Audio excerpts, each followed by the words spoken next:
주님께서 이 땅을 다스리시고 주님이 사람들의 마음을 움직이시고 역사를 주관하시는 역사의 주인이신 것을 믿습니다. 그래서 저희는 오늘도 역사의 주인이신 하나님께 저희 마음으로 탄원하고 탄식하며 아랠 수밖에 없습니다. 이 땅의 역사가 참 또다시 전쟁과 또 참혹함과 피 흘림의 역사가 되지 않도록 저희 생명과 저희 자녀들과 저희 가족들을 주께서 지켜주시도록 하나님께 아랠 수밖에 없습니다. 저희는 역사의 진정한 동력이 동인이 주님으로부터만 나오며 역사의 그 모든 순간순간에 하나님의 개입하심이 있음을 믿습니다. 이 땅 가운데 허락하신 일들 가운데 하나님의 개입하심이 있음을 믿습니다. 이 민족이 양쪽으로 나누어져서 싸우는 것이 참으로 고통스럽습니다. 사람들의 마음이 나뉘어져 있고 참으로 서로를 미워하며 사리를 품는 것이 고통스럽습니다. 주께서 사람들의 마음을 움직여 주십시오.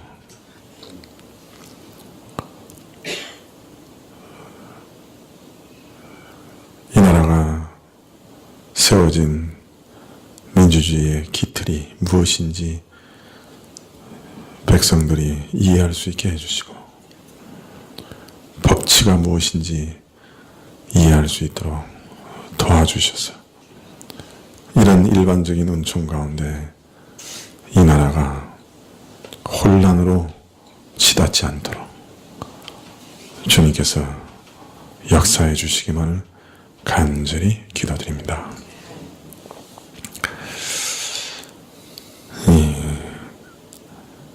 상처받은 자들, 억울함을 호소하는 자들의 말을 주님 참으로 들으면서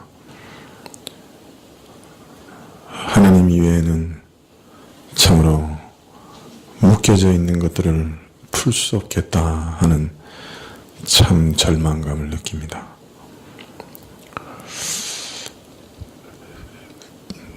또 참으로 자신들이 승리했다 기쁨 가운데서 즐거워하는 자들의 마음 속에서도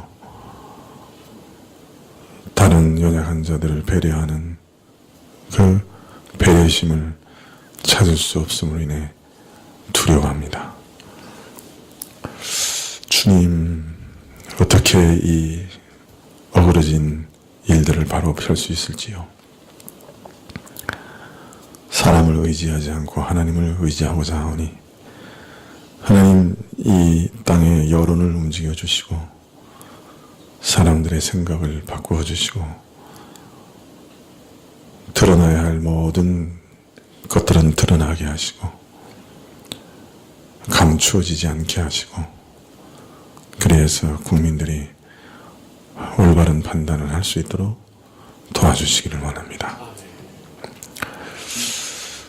이것은 이제는 대통령을 내려놓고 하야하는 참 한 사람에게만 적용되는 것이 아니라 앞으로 이 나라의 위정자로 세워질 수많은 사람들 안에도 잘 적용되어서 저들이 진정으로 믿고 있는 것이 무엇인지, 저들이 진정으로 추구하며 행하고자 하는 일이 무엇인지 국민들 앞에 잘 드러나게 하시고 또 국민들이 현명하게 분별하고 판단할 수 있도록 도와주시기를 간절히 구합니다.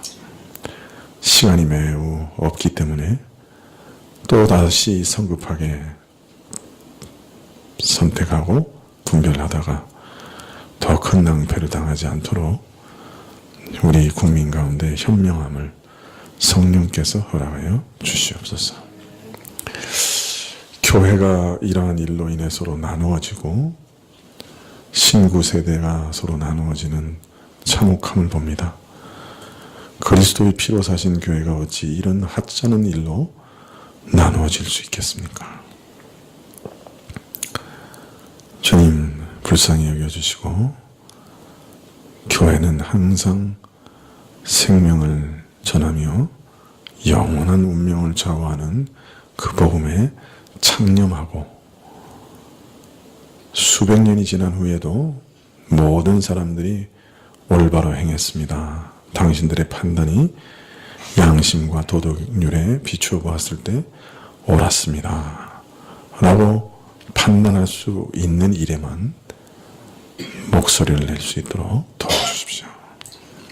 교회의 지도자들 가운데 진정한 지혜와 분별력을 허락해 주시기를 간절히 기도합니다. 오늘도 주님 주신 말씀을 저희가 살피려고 하는데 주께서 가르쳐 주십시오. 우리 눈을 열어주시고 주께서 이 말씀에 숨겨 놓으신 비밀이 우리 눈앞에 활짝 펼쳐 보여지게 하옵소서. 예수님의 이름으로 기도합나이다. 아멘. 예, 계시록 11장 14절부터 19절까지 말씀입니다.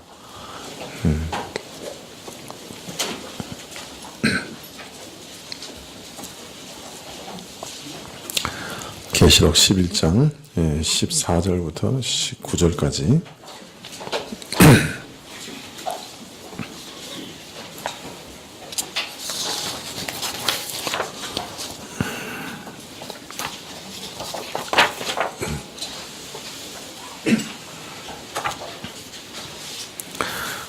한 절씩 교독하실까요?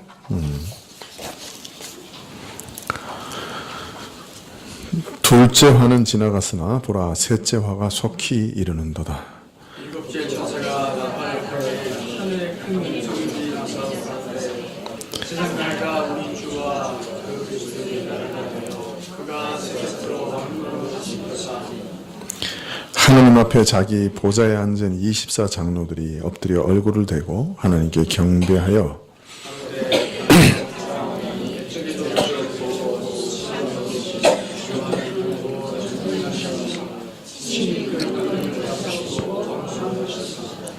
이방들이 분노함에 주의 진노가 임하여 죽은 자를 심판하시며 종 선지자들과 성도들과 또 물론 대수하고 주의 이름을 경외하는 자들에게 상 주시며 또 땅을 망하게 하는 자들을 멸망시킬 때로소이다 하더라. 이에 하늘에 있는 하나님의 성전이 열리니 성전 안에 하나님의 언약궤가 보이며 또 번개와 음성들과 내성과 지진과 큰 우박이 있더라. 아멘.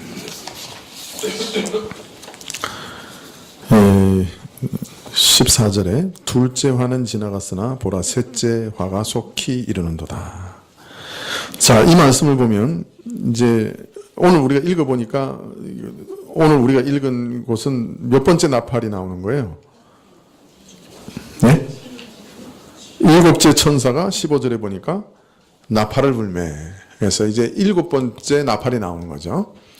예, 지금 이제 계시록은 먼저 일곱 교회에 대한 계시가 나오고, 그 다음에 4장과 5장에 하늘의 어전 회의에 대한 계시가 나오고, 그 어전 회의에서 누가 임봉해진 책을 뗄 것인가 하는 것이 드러나죠. 오직 어린 양, 자신의 피를 흘리사 우리를 위해 죽으신 하나님의 어린 양만이 그 7인으로 봉해진 책을 뗄 수 있다 하는 것이 드러납니다. 그런 다음에 이제 7인을 떼는 장면들이 쭉 게시되고 7번째 인을 떼니까 그 7번째 인은 7개의 나팔로 구성이 되어 있죠. 그래서 다시 7개의 나팔이 쭉 나옵니다. 그러니까 첫 번째는 7교회의 계시, 두 번째는 어전회의, 세 번째는 7인, 네 번째는 7나팔 이렇게 쭉 흐름이 나오고 있는 것이에요. 그런데 7인은 어떤 면에서는 서론적인 예수님의 초림부터 재림까지의 역사의 전반적인 특성을 쭉 설명하고 있죠. 그 다음에 7나팔은 그 초림과 재림 사이에 불신자들이 당하는 일을 쭉 계시하고 있어요. 그러니까 7인은 서론적으로 불신자들이든 신자들이든 예수님의 초림부터 재림까지의 그 역사의 성격, 또 신자와 불신자가 공의당하는 역사의 환란들에 대해서 쭉 다 설명한 후에 마지막에 가서 14만 4천이라고 하는 하나님께서 택하신 자들을 하나님이 인치시고 끝까지 보호하신다. 그러니까 주의 교회를 보호하신다 하는 것을 말씀하시고, 그 다음에 이제 7번째 인이 떼어지니까 7나팔이 등장하죠. 7나팔은 그러면 하나님이 보호하시지 않는 세상의 불신자들은 어떤 일을 당할 것인가 하는 것을 집중적으로 딱 보여주고 계세요. 이제 이것이 7나팔인데요. 이제 드디어 7번째 나팔이 울려 퍼지는 장면에 딱 도착한 거예요. 우리가 이제 그 시점에 이제 계시록을 읽고 있습니다.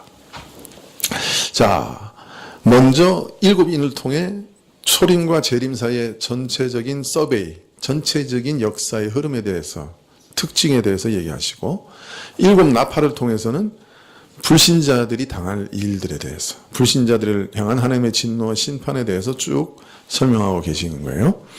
자, 그런데 오늘 14절 말씀에 보면 7번째 나팔이 울려 퍼지기 전에 한 말씀이 딱 띄어나와요. 둘째 화는 지나갔으니 보라 셋째 화가 속히 이르는도다. 자, 그러니까 오늘 말씀에 보면 7번째 나팔이 울리기 직전에 셋째 화가 이르렀다고 강조하고 있어요. 그러면 셋째 화가 이르렀으면 이 말은 뭘 의미해요?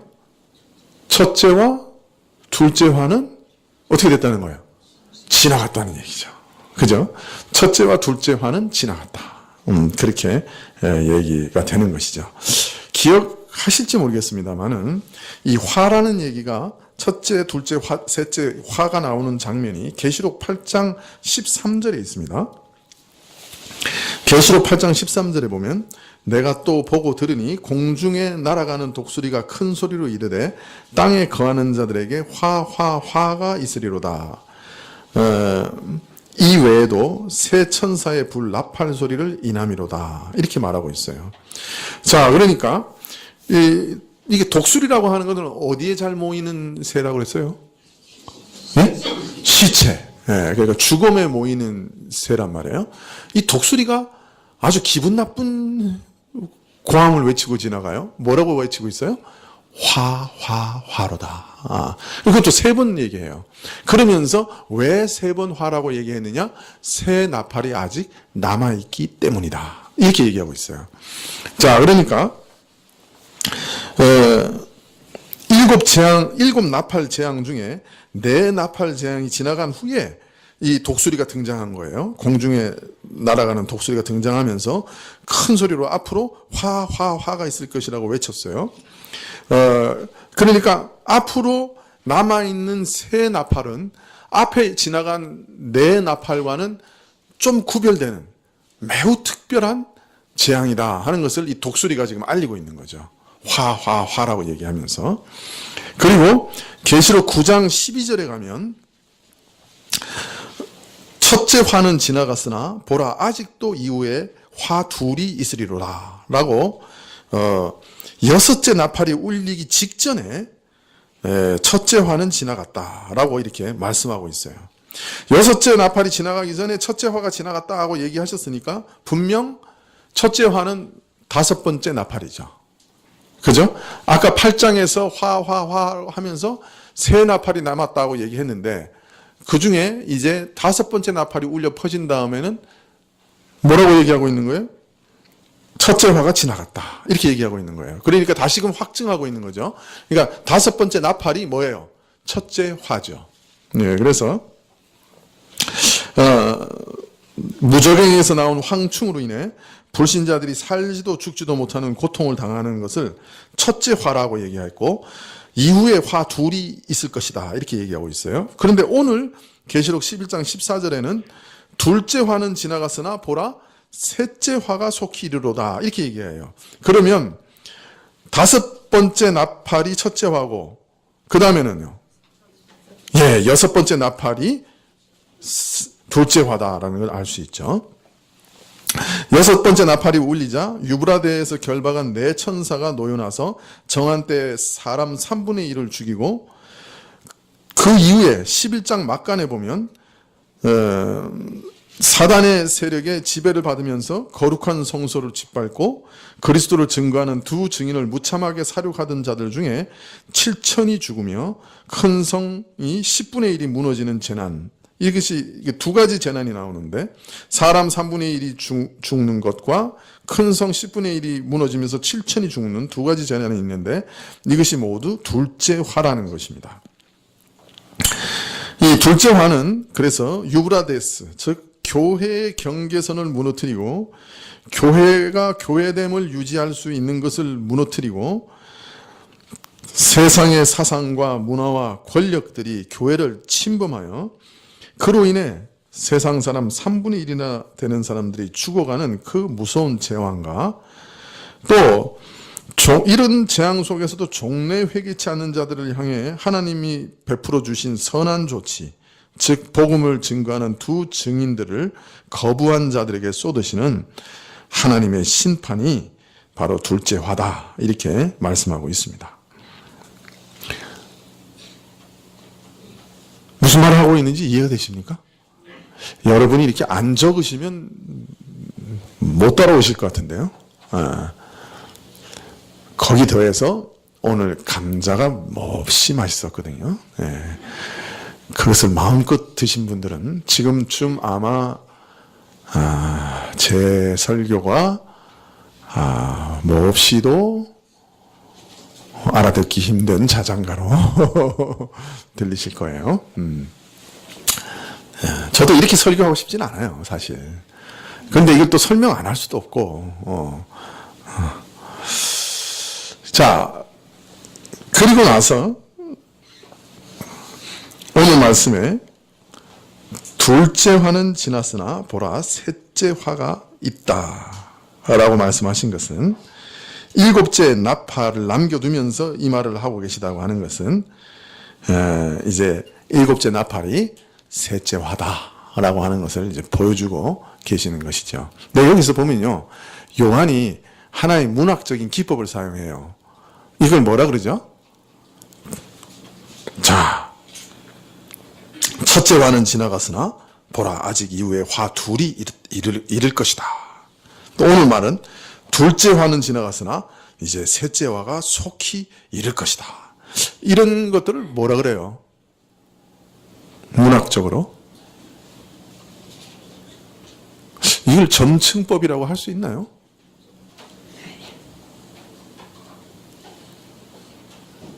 한 발짝 한 발짝 이렇게 목표를 향해 걸어가는 거죠. 모르겠습니다. 제가 홍 집사님 이게 점층법이라고 할 수 있어요?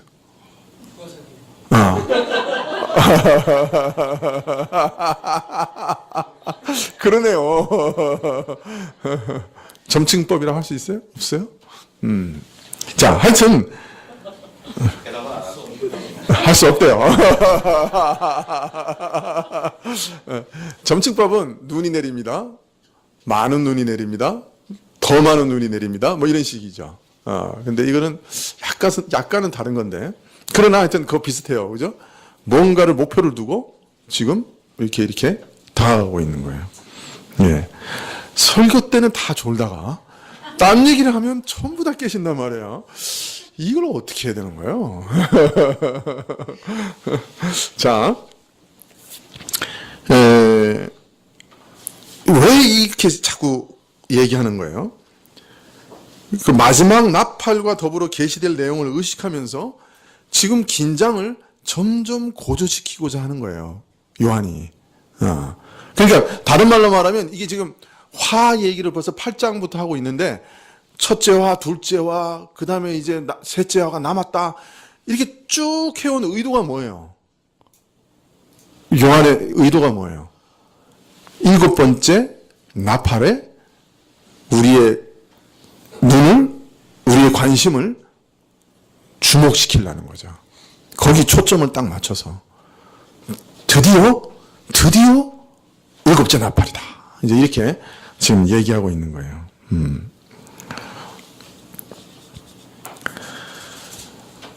그러므로 이 7번째 나팔의 계시가 얼마나 중요한가 하는 것을 벌써 8장부터 어떤 면에서는 말이 좀 이상하지만 밑밥을 깔아가지고 이렇게 알리고 있는 거예요.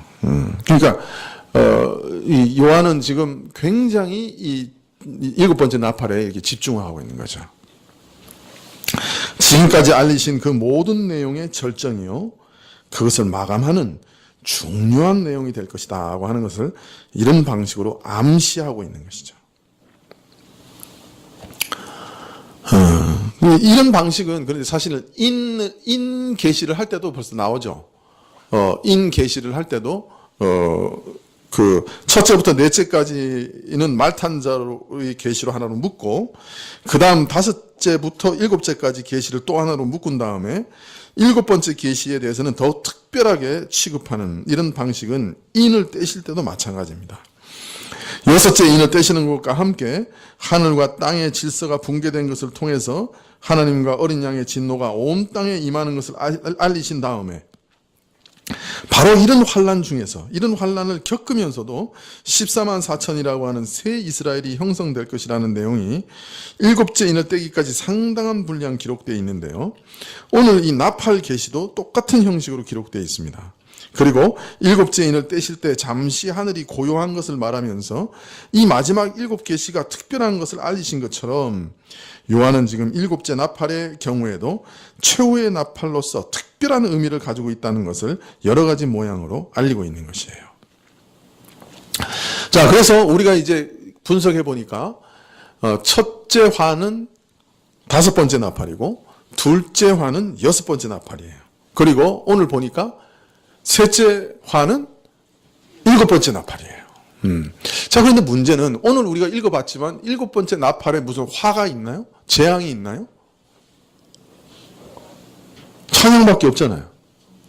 재앙의 기록이 있나요?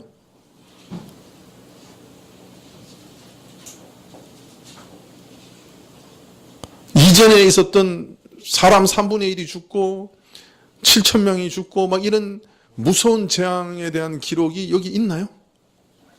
없잖아요. 그런데 왜 7째 나팔이 셋째 화가 되죠? 그래서 어떤 분들은 11장 마지막부터 16장까지 전체를 다 셋째 화로 보는 분도 있어요. 그러나 사실은 7번째 나팔이 셋째 화예요. 왜 셋째 화냐 하는 것은 다음 시간에 알려드리겠습니다. 그때까지 우리가 한번 읽어보자고요. 이것이 왜 셋째 화인지. 다음 시간에, 그러니까 다들 좋아해요. 이제 끝난 줄 알고. 미안해요. 이제 시작이에요.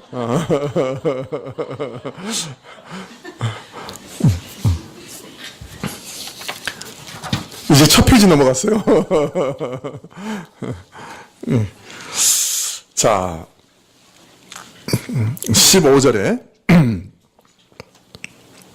7째 천사가 나팔을 불매 하늘에 큰 음성들이 나서 가로되 세상 나라가 우리 주와 그리스도의 나라가 되어 그가 세세토록 왕노릇하리로다 하니. 자, 참으로 오랫동안 기다려온 마지막 7번째 나팔이 울립니다. 하나님의 어린 양이 임봉한 책을 받으시고 인을 떼셔서 역사의 비밀을 하나하나 밝히신 이후에 7인을 떼시자 7인은 7나팔로 이루어진 것을 보이셨어요. 인이라고 하는 것은 감추시는 것을 인봉에서 감추인 것을 가리키고, 그래서 비밀을 가리키고, 나팔은 크게 소리를 내어 알린다는 점에서 감추인 비밀을 역사 속에 외치고 시행하는 것을 말하고 있습니다. 그래서 인과 나팔이라는 것이 약간의 뜻의 차이를 보이는 것이 사실입니다. 그러나 크게 보면 7나팔은 결국 7인을 떼심으로 드러난 하나님의 비밀을 더 깊이 드러내어 계시한 것임을 알 수 있습니다. 조금 전에도 말씀드린 것처럼 특별히 불신자들에 대한 운명을 따로 떼서 7나팔이 우리에게 알려주고 있습니다. 7인을 통해 역사의 진행의 대강을 말씀하시고 그 환란의 역사 가운데 믿는 신자들을 완전하게 보호하고 지킬 것을 보신 후에 7나팔을 통해서는 불신자들이 처한 무서운 운명에 대해 더 깊이 하나님의 비밀을 계시합니다. 이제 이 계시가 마지막 최후의 나팔에 이르러 7째 나팔이 울리게 됩니다. 그리고 7째 나팔이 울리는가 함께 보인 이상을 요한은 이렇게 기록합니다. 7째 천사가 나팔을 불매 하늘에 큰 음성들이 나서 가로되 세상 나라가 우리 주와 그리스도의 나라가 되어. 먼저 7째 나팔이 울리는가 함께 하늘에 큰 음성들이 났다고 밝히고 있습니다. 계시록에는 큰 음성이라는 말이 단수로 쓰인 적도 있고 복수로 쓰인 적도 있는데 여기서는 복수로 쓰입니다. 큰 음성들, 이게 복수입니다. 계시록에서 이 말이 복수로 쓰여진 몇 번의 예 중에 찬송의 외침으로 쓰인 것으로는 유일한 예가 바로 오늘 이 자리입니다. 한 음성이 아니라 큰 음성들이, 여러 음성들이 함께 외쳐진 것입니다. 자, 그러니까 이 다음에 나오는 말씀, 세상 나라가 우리 주와 그리스도의 나라가 될 것입니다 라고 하는 외침은 여러 음성들이 외친 것이죠. 그러니까 이것은 어떤 면에서 일종의 찬송이라고 할 수 있는데요. 음성은 또 어디서 났냐면 땅에서 나는 것이 아니라 하늘에서 나는 음성이었습니다. 하늘에 있는 모든 존재들이, 구원받은 모든 영혼들, 성도들, 천사들, 그리고 모든 피조물들이 지금 외치는 찬양이에요. 그러니까 참 장엄하고 엄청난 찬양을 지금 하고 있다, 그렇게 말하고 있습니다. 찬양의 내용이 뭐냐? 세상 나라가 우리 주와 그리스도의 나라가 되어 세세토록 왕노릇 하실 것이다 하는 찬양입니다. 계시록 10장 7절에 보면 7째 천사가 소리내는 날 그 나팔을 불게 될 때 하나님의 비밀이 그 종 선지자들에게 전하신 복음과 같이 이루리라. 여기서 이루리란 말은 완성되리라, 그런 말입니다. 그래서 벌써 이미 10장 7절에, 계시록 10장 7절에 7째 나팔이 불려지면 하나님의 나라가, 하나님 나라의 비밀이 그 종 선지자들에게 전해진 복음과 같이 완성될 것이다, 이렇게 이미 말씀하고 있어요.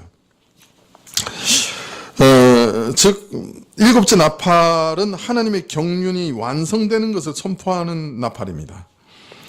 하나님이 계획하신 역사의 마지막 비밀이 이 땅의 역사 속에 펼쳐 보여질 것이고 그것이 완성될 것입니다. 달리 말하면 이 땅의 역사가 궁극적으로 마감될 것입니다. 역사의 궁극적인 목적과 완성이 선포하는 말씀이 될 것이죠. 자, 역사가 완성된 궁극적인 모습이 무엇이냐? 세상 나라가 우리 주와 그리스도의 나라가 되는 것이다. 그래서 영원토록 하나님께서 우리 왕으로 다스리는 것으로 세상은 마감된다. 이것이 역사의 완성된 모습이다, 그렇게 말하고 있습니다. 세상 나라가 우리 주와 그리스도의 나라가 되고 하나님이 우리의 영원한 왕이 되시는 것이 역사의 마감이라, 완성이라. 여러분, 계시록에 있어서 한 절 요절을 뽑으라고 하면 저는 이 절을 뽑을 겁니다. 세상 나라가 주와 그리스도의 나라가 되리라. 이것이 계시록의 요절이라, 중심절이라. 계시록에서 한 절만 뽑으라고 하면 2절을 뽑을 것입니다. 왜냐하면 계시록이 뭘 말하고 있느냐? 사실은 어떤 과정을 거쳐 세상 나라가 하나님의 나라가 되느냐 하는 것을 말하고 있거든요. 그리고 마지막 완성된 모습이 뭐냐? 세상 나라가 하나님의 나라가 되는 것이라고 말하고 있거든요. 그래서 이것이 요절이에요. 그러니까 계시록 전체를 한 절로 요약하면 오늘 이 말씀으로 요약이 되는 거예요. 그리고 계시록은 이 말씀이 어떻게 이루어지느냐 하는 것을 또한 풀어서 설명하는 책이에요. 그래서 세상 나라가 하나님의 나라가 된다. 이것이 요절이라고 말할 수 있습니다. 참 이런 내용은 세상 나라가 끊임없이 하나님의 나라를 대적하고 또 이 세상이 끊임없이 신자들을 핍박하고 또 이 세상은 하나님과 원수된다고 하는 많은 말씀들을 생각할 때 이 세상 나라가 하나님의 나라가 된다고 하는 것은 정말 신비한 일이라 참 놀라운 일이라 하지 않을 수가 없습니다. 이런 성경 말씀을 생각하지 않는다고 할지라도 이 조금 온풍기를 좀 꺼주실까요? 점점 더워지는 것 같아요. 좀 더우시죠?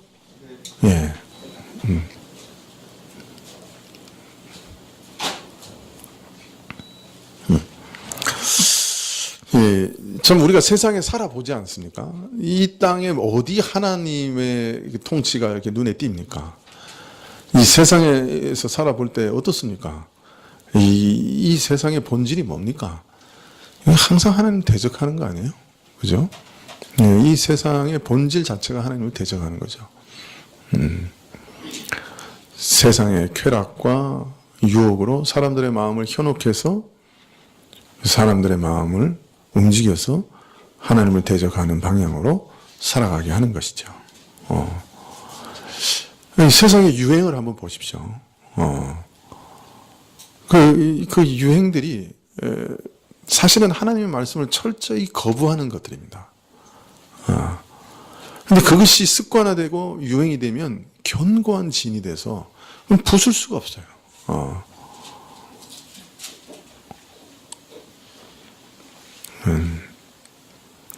10년 전만 해도 이 동성애 문제가 우리나라의 문제가 되리라고 생각하지 못했습니다. 근데 방송국에서 예쁜 청년 둘이 나와서 동성애하는 연속극이 나오기 시작하고, 근데 그런 것들이 사회의 저변에 조금씩 흘러나오기 시작하니까, 이제는 아주 이게 하나의 유행이 되고, 하나의 큰 습관이 됐어요. 그걸 깨트리기가 어려운 하나의 큰 진이 됐습니다, 이미. 세상은 가장 악한 것일수록 가장 빨리 유행이 됩니다. 이게 세상의 본질이에요. 하나님이 악이라고 얘기하면 세상은 그걸 정말 좋아합니다. 하나님 나쁘다 그러면 세상은 정말 그것을 기뻐합니다. 이상해요. 자, 그런데 이런 세상 나라가 하나님의 나라가 된다고요? 네. 우리말 성경에는 잘 안 나와 있는데요. 세상 나라가 주와 그리스도의라고 생략이 됐어요. 나라가. 그 헬라어에는. 그러니까 어떤 면에서는 같은 나라인데 세상 나라였다가 그게 어떻게 된다는 거예요? 하나님의 나라가 된다는 말이에요. 우리말에는 나라가 다 붙어 있지만 헬라어에는 세상 나라가 주와 그리스도의라고 되어 있다고요. 그러니까 그 나라라고 하는 것은 안 바뀌는 거예요. 그런데 그 세상 나라가 하나님과 그리스도의 나라가 된다. 이렇게 딱 얘기하고 있는 것이죠. 우리는 참 이런 일이 일어날 수 있을까? 이렇게 타락하고 이렇게 더럽고 이렇게 하나님을 반대하고 이렇게 참 무정하고 이렇게 참 불의한 나라가 어떻게 하나님 나라가 될 수 있겠는가? 참 신기하게 생각합니다. 네. 그러나 계시록에서는 처음부터 세상 나라가 우리 주와 그리스도의 나라가 될 것을 알리고 있습니다. 하나님의 어린 양이 첫째 인을 딱 떼자마자 어떤 장면이 나옵니까? 그리스도가 백마를 타고 면류관을 쓰고 나가서 이기고 또 이기려고 하는 장면이 나오죠. 네. 그 말은 사실은 앞으로 인류 가운데 일어나는 역사의 어떤 면에서 전체적인 조감도라고 할 수 있습니다. 앞으로 인류의 역사는 그리스도께서 흰말을 타시고 면류관을 받고 나가셔서 이기고 또 이기는 역사가 될 것이다 라고 선포하고 있는 것이죠. 그리스도께는 면류관을 받은 만유의 왕의 권세를 받으시고 나가서 전쟁을 하시고 그가 벌리시는 전쟁은 비록 오랫동안 지속될 것이지만 결국 이기고 또 이기는 전쟁이 될 것이다. 이렇게 인류 역사를 한마디로 요약해서 말하고 있는 것이죠. 그리고 오늘 맨 마지막 7째 나팔에서 이 전쟁은 그러면 어떻게 끝날 것이냐? 말하기를 세상 나라가 그리스도의 나라로 변하는 결국 그리스도의 승리로 끝나게 될 것이다 라고 아주 분명하게 계시하고 있는 것입니다. 하나님께서 세상을 정말 아름답게 창조하셨죠. 인간이 타락한 이후에 가시덩기와 엉겅퀴와 그 참 약육강식의 그 참 무서운 사슬과 이런 모든 타락이 파괴가 이 자연계에 다 이렇게 들어왔는데도 불구하고 지금도 자연을 보면 정말 아름답지 않습니까? 그죠?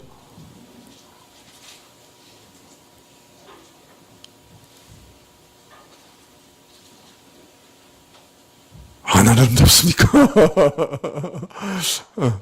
제가 오늘 아침에 사과를 하나 먹었는데요. 그 사과의 빛깔을 보니까 빨간 것도 아닌 것이, 초록도 아닌 것이, 갈색도 아닌 것이, 그것이 묘한 조화를 이루면서 그 색깔이 그 표면에 이렇게 그 덮고 있는 그 껍질 색깔이 너무 조화롭고 신비한 거예요. 화가가 아무리 그리려고 해도 이런 빛깔을 낼 수 있을까? 또 이런 초록과 빨간과 노란 것이 이렇게 절묘하게 섞여 있을 수 있을까? 그러면서도 안정감을 주고 그러면서도 먹음직스럽고 그러면서도 반짝이면서 이렇게 예쁠 수 있을까? 누가 이렇게 예쁜 걸 만들 수 있을까? 그런 생각을 하면서 우적우적 씹어 먹었어요. 여러분 정말 하나님이 만드신 건 아름답잖아요. 아무리 사람이 그림을 잘 그린다고 해도 설악산에 내린 그 흰 눈이 덮인 산과 그걸 그려낼 수 있을까요? 얼마나 아름다워요. 그런데 그것이 다 파괴됐잖아요. 인간의 죄로 인해서. 참 비참하고 처참하게 파괴됐죠. 아름다운 인간관계도 다 파괴되고 아름다운 하나님과 사람과의 관계도 파괴되고 피조물들의 아름다움이 다 파괴됐죠. 아담이 마귀의 게임에 딱 넘어가는 순간에 세상에 죄가 들어오고 파괴가 들어오고 더러움이 들어왔습니다. 그래서 세상은 하나님의 진노와 심판의 대상이 됐고 세상을 공중권세자가 차지하여서 악한 영들이 이끄는 대로 사람들은 이끌려 살았습니다. 이것이 창초 이후에 예수 그리스도까지 인류의 역사였습니다. 그러나 메시아가 오셨습니다. 그리스도께서 오셨습니다. 죄를 해결하시는 구원자가 오셨습니다. 만유를 통치하시는 면류관을 받으신 인류의 왕이 오셨습니다. 이제 그리스도께서는 그의 복음 사역자들을 통해서 두 증인을 통해서 교회를 통해서 그 다스림을 거역하고 대적하는 세력들을 굴복시키고 계십니다. 복음이 곳곳마다 전파되면서 나라들이 굴복하고 있습니다. 하나님의 나라가 완성되어져 가고 있습니다. 하나님 나라가 세상 나라가 하나님 나라로 변화지고 있습니다. 우리는 그래서 세상 나라에서 지금 하나님 나라로 부르심을 받아서 여기 모여 있는 것 아닙니까?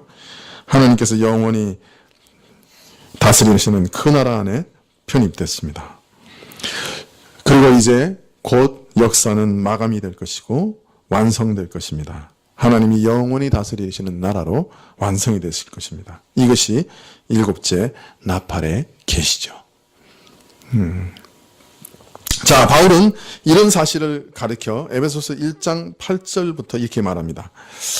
에베소서 1장 8절에 보면 이는 그가 모든 지혜와 총명으로 우리에게 넘치게 하사 그 뜻의 비밀을 우리에게 알리셨으니 곧 그 기쁘심을 따라 그리스도 안에서 때가 찬 경륜을 위하여 예정하신 것이니 하늘에 있는 것이나 땅에 있는 것이나 다 그리스도 안에서 통일되게 하려 하심이라. 하나님께서 지금 알리시는 이 비밀은 그가 모든 지혜와 총명으로 우리에게 넘치게 하셨기 때문에 알게 된 것이라고 말합니다.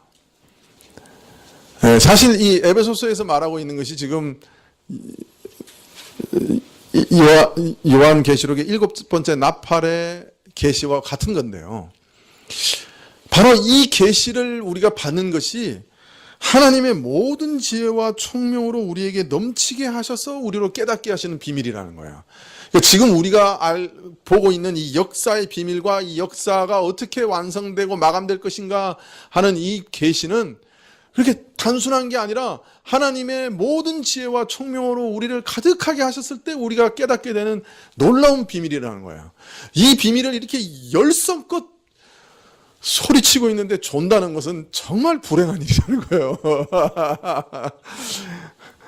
웃지도 않아요. 존으라고.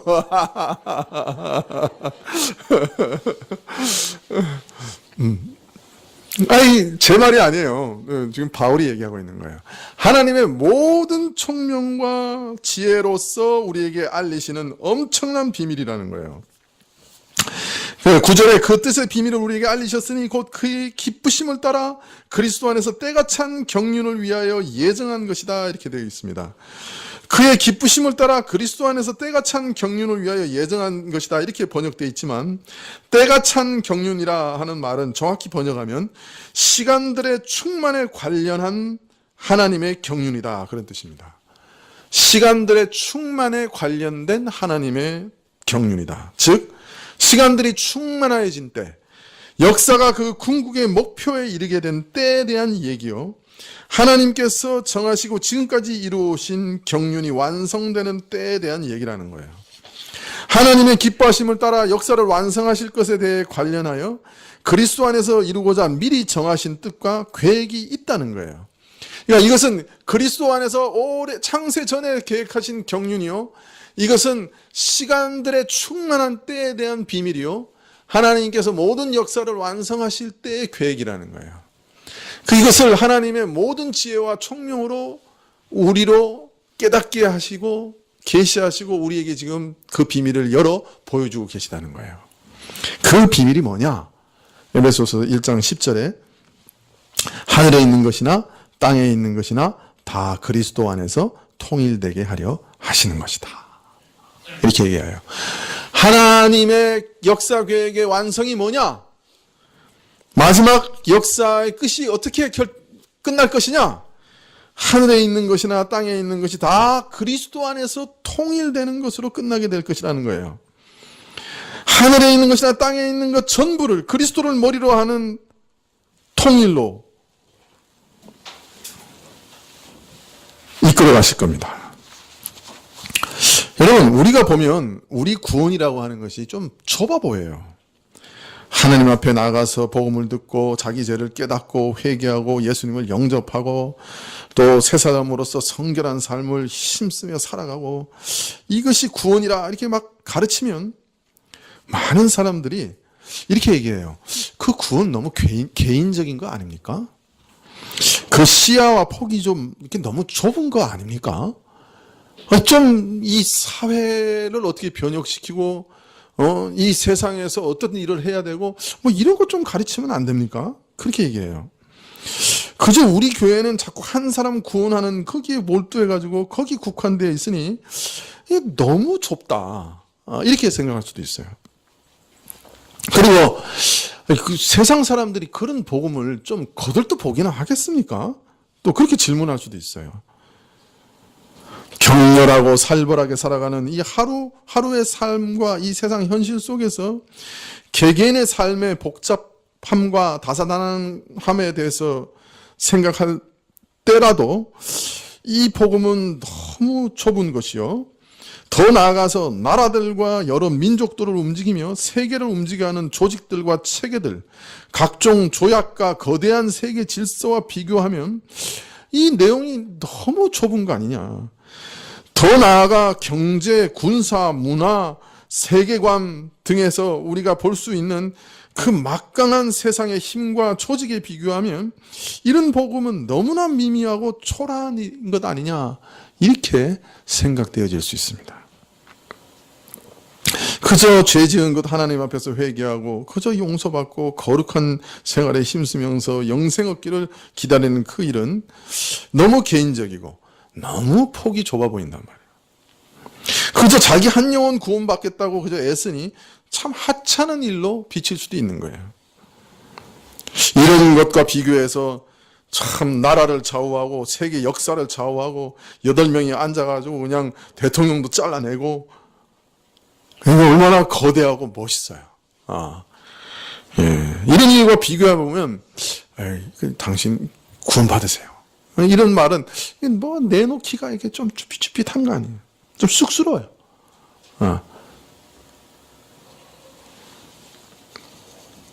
이처럼 국가와 세계를 움직이는 일에 비하면 너무 사소하고 개인적인 일로 보이는 것, 그것은 그만두고서라도 이런 복음은 또 너무나 현실과 동떨어진 것 같아요.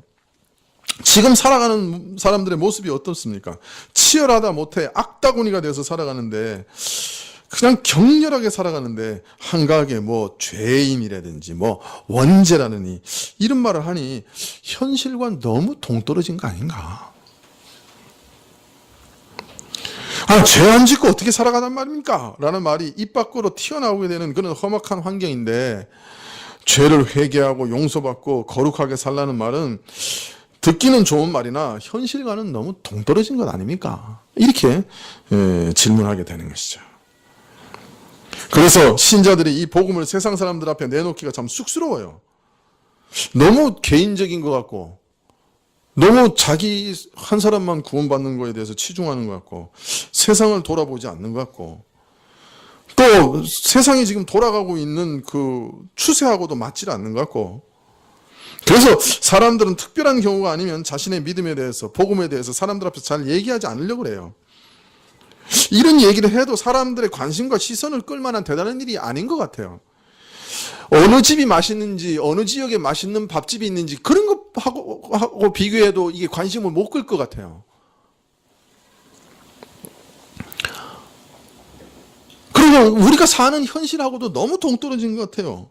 그래서 아무에게나 이렇게 꺼내놓고 말하기가 쉽지 않아요, 이 복음을. 그러나 여러분, 오늘 말씀에 보면 죄에서 떠나 하나님 앞에서 거룩하고 흠없이 사는 일, 죄로 더럽혀진 우리를 용서하시고 정결하게 하사 그 앞에서 하나님의 백성으로 서게 하시는 이 하나님의 사랑과 은혜가 얼마나 놀라운 것이고 얼마나 오래된 것이고 얼마나 멀리 내다보이는 것인가 하는 것을 오늘 이 시간에 말씀하고 있는 것이에요.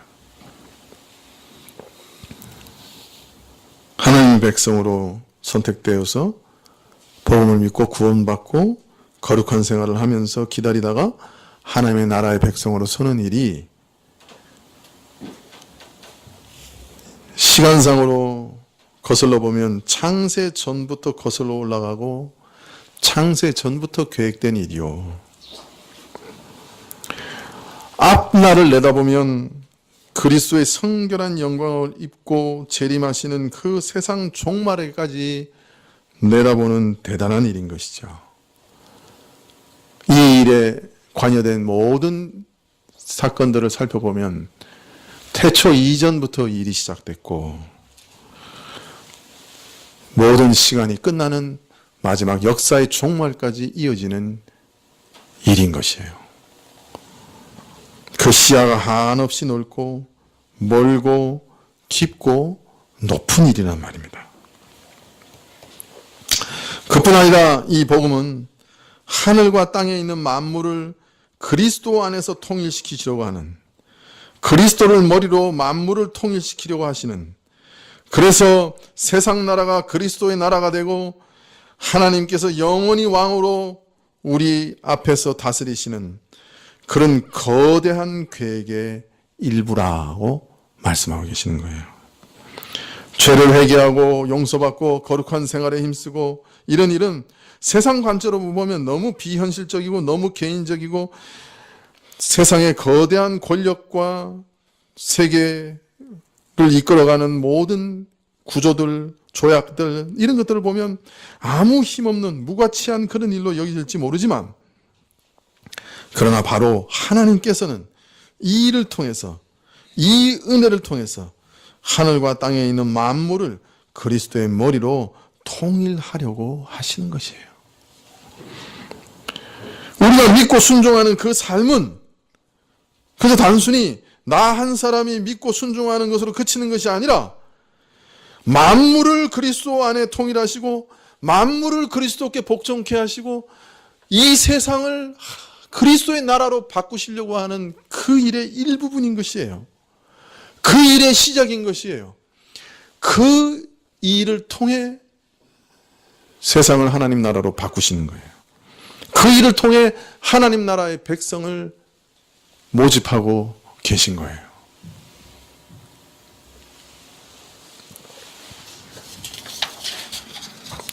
바울이 이 에베소서를 쓸 때 로마 감옥에 있었습니다. 당시 최강의 제국이었죠. 세상을 지배하며 군사력이나 문화나 모든 것으로 세상을 압도하고 있습니다. 팍스 로마나라고 하는 말이 정말 딱 맞는 그런 때였죠. 그런데 바울은 이 최강의 제국을 지배하는 로마 황제 앞에 재판을 받기 위하여 죄수의 신분으로 지금 끌려와 있습니다. 에베소서 말미에 보면 쇠사슬에 묶여 있다 그렇게 말합니다.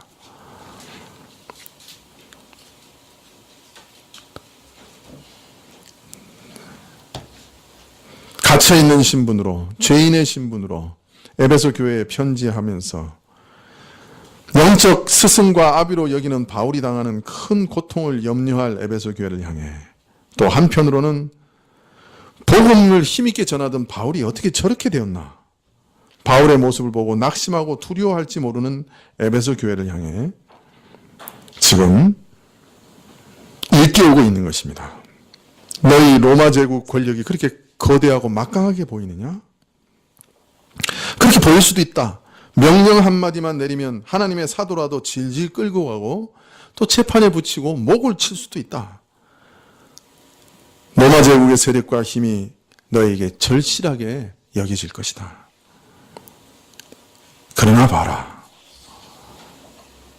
하나님의 계획을 봐라.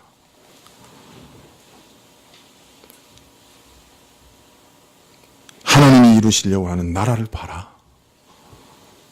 그 나라 앞에서는 이 막강하게 보이는 로마 제국은 그저 아침에 잠깐 있다가 사라지는 아침 안개와 같고, 그저 아침에 잠깐 보였다가 사라지는 아침 이슬과 같을 뿐이다. 반면에 너희가 너희 죄를 회개하고 제사함 받고 성령이 너희 안에 거하시고 너희 안에서 새로운 일을 시작하시고 너희를 하나님의 자녀와 백성으로 삼으시는 그 은혜와 사랑은 창세 이전부터 계획되어져 있었던 것이요.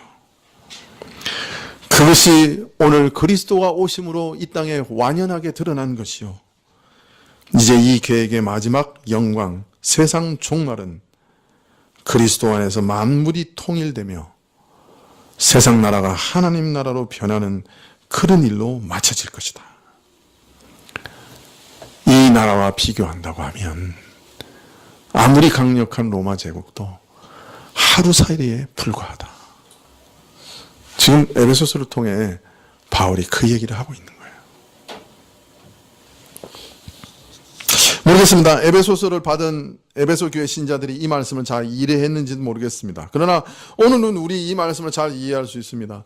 그 위세당당하고 그 막강했던 로마 제국이 어디로 갔습니까? 그 오랜 역사와 군사력과 문화와 찬란한 제국의 영광을 자랑하던 로마 제국이 지금 어디에 가 있습니까? 어디 있습니까? 우리는 알고 있죠. 아침 안개처럼 역사 가운데 사라졌습니다.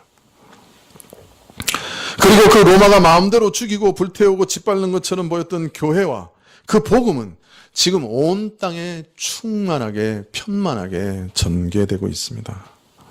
전파되고 있습니다.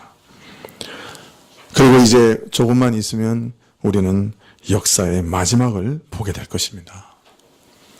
세상 나라가 우리 주와 그 그리스도의 나라가 되는 그날을 우리는 눈으로 보게 될 것입니다. 신자에 허락된 이 하늘의 신령한 축복은 세상 사람들에게는 참으로 하찮게 보일지 모르지만 사실 이렇게 지극히 크고 중요하며 귀중한 것입니다. 우리가 이 사실을 잊지 말아야 됩니다. 우리 안에 이루어지는 일은 작은 일이 아닙니다. 창세전부터 계획된 것이요. 수없이 많은 역사 가운데 하나님의 뜻을 이루시는 경륜 가운데 일부요. 마지막에는 세상 나라가 하나님의 나라가 되는 그 영광 가운데 맞춰질 일입니다. 그 일이 우리 작은 심령 안에 이루어지고 있는 것이에요. 그러니 어찌 이 일이 작다고 할 수 있겠습니까? 물론 이런 은혜를 받은 사람들은 세상을 변화시키는 일에 참여해야 합니다. 세상을 새롭게 하고 하나님의 계명을 따라 사람들이 복종하게 해야 합니다. 그러나 이 세상 나라는 지나갑니다. 그리고 영원한 나라가 우리를 기다리고 있습니다. 그 사실을 잘 기억해야 합니다. 오늘 7번째 나팔이 울리는 것과 함께 드러난 역사의 최후의 비밀은, 궁극적인 비밀은 세상 나라가 하나님과 그리스도의 나라가 된다 하는 사실입니다. 이것이 역사의 궁극적인 모습이요 목표라. 그렇기 때문에 우리 신자에게 있어서는 항상 모든 일에 긍정적입니다. 우리는 끝내는 승리합니다. 신자에게 있어서는 많은 어려움과 많은 고통이 있겠지만 근본적으로는 낙관적일 수밖에 없습니다. 그래서 신자에게 있어서 항상 신자의 세계관이 뭐냐? 비관적 낙관주의라. 이 세상의 나라는 사라질 것입니다. 이 세상의 나라는 멸망할 것입니다. 비관적이죠. 그죠? 그러나 하나님의 나라가 세워질 것입니다. 낙관적이에요. 우리는 항상 비관적 낙관주의를 갖고 있어요. 우리가 노력하는 것들이 이 땅에서는 열매를 거두지 못할 수도 있습니다. 거두었다 할지라도 찰나적으로 지나갈 수도 있습니다. 그러나 그것이 영원토록 하나님이 기억되기 때문에 우리는 낙관하는 것이에요. 이 땅 안에서만 우리가 열매를 거두려고 한다면 우리는 아마 비관으로 끝날 수밖에 없을지 모릅니다. 그러나 우리는 이 땅 안에서만 끝나는 인생을 살고 있는 것이 아닙니다. 우리 순간순간 선택, 우리의 모든 봉사와 행위, 우리의 모든 섬김, 그 모든 것이 영원하게 기억에 남을 겁니다. 영원한 가치로 남을 겁니다.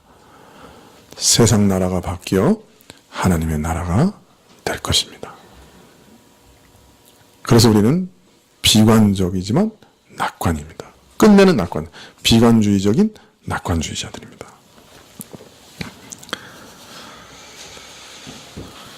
앞에서 장래 역사를 두고 계속 반복해서 환난과 재앙의 역사가 될 것이라고 알리신 것은 이런 마지막 완성에 이르는 과정에서 하나님과 그리스도의 통치에 순종하지 않고 거역하는 세력과 끊임없는 전쟁이 벌어질 것이며 땅 위에 거하는 자들이 겪는 모든 재앙은 바로 이런 영적 갈등과 영적 전쟁 와중에서 겪는 어려움들이라 하는 것을 알리고 있습니다. 경건한 자들이 핍박을 받아 죽임을 당할 것이요, 순교자들이 호소할 것이며 경건치 않는 자들에 대한 진노와 심판도 있을 것입니다. 그러나 이런 과정들은 모두 하나님의 나라가 이 땅에 세워지는 과정에 불과하다. 이것은 그저 지나가는 과정이다 라고 마지막 7째 나팔이 선포하고 있는 것입니다. 여기 계시록은 역사의 비밀을 우리에게 환연하게 드러내 보여줍니다. 왜 역사에 이런 환란이 있는가? 왜 역사에 이런 많은 어려움과 고통과 전쟁들이 있는가? 이것의 근본적인 이유는 세상 나라가 하나님 나라가 되기 위한 해산의 수고다 라고 계시록은 말하고 있는 것이죠. 세상 나라가 하나님의 나라가 될 것입니다. 이것이 우리의 믿음입니다. 기도하시겠습니다.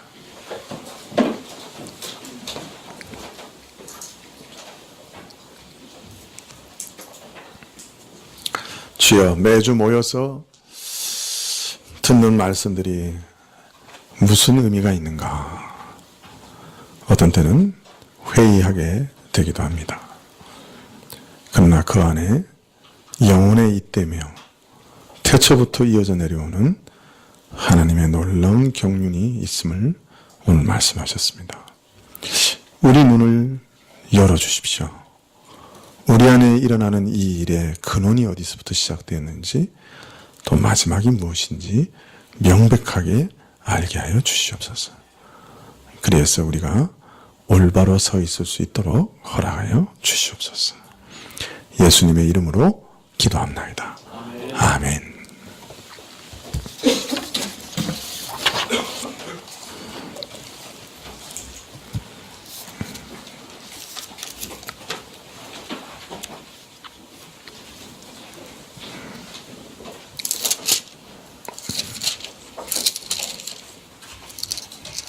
네, 52장 찬송하시고 주기도문으로 예배를 마치겠습니다. 52장입니다.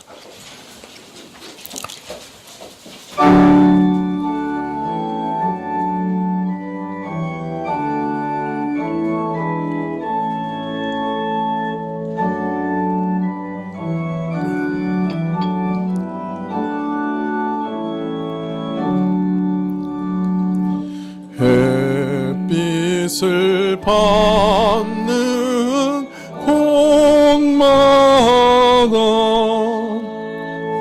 주 예수 왕이 되시고 이 세상 끝날 때까지 그 나라 왕성하리라. 주 앞에 찬송 드리고 간절히 기도 드리니 그 기도 향기 되어서 주 앞에 상달하도다.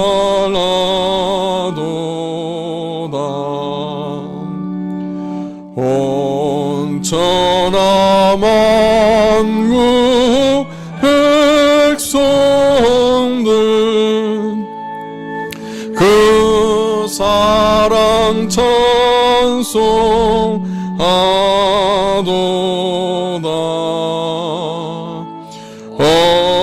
어린이 노래까지도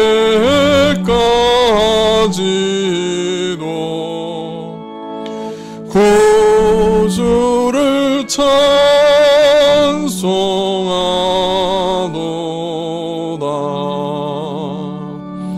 주 예수 계신 곳마다 그 은혜 충만하도다.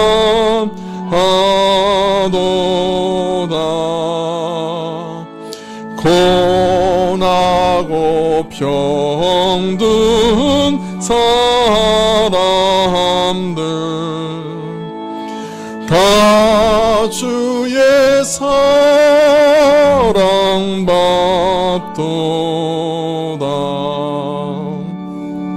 이 세상 모든 만물아 주 앞에 경배하여라.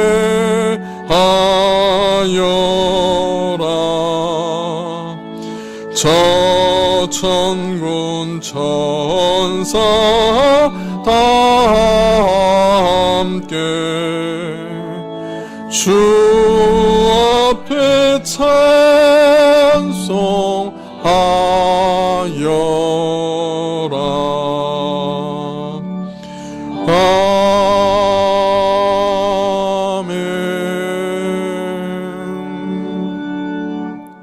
예, 주님 가르치신 기도로 예배를 마치신 후에 이 나라를 위해서 기도해 주시면 고맙겠습니다. 속히 평화가 찾아오고 또 하나님께서 참으로 좋은 국민을 사랑하는 그런 위정자를 세워주시도록 위해서 기도해 주십시오.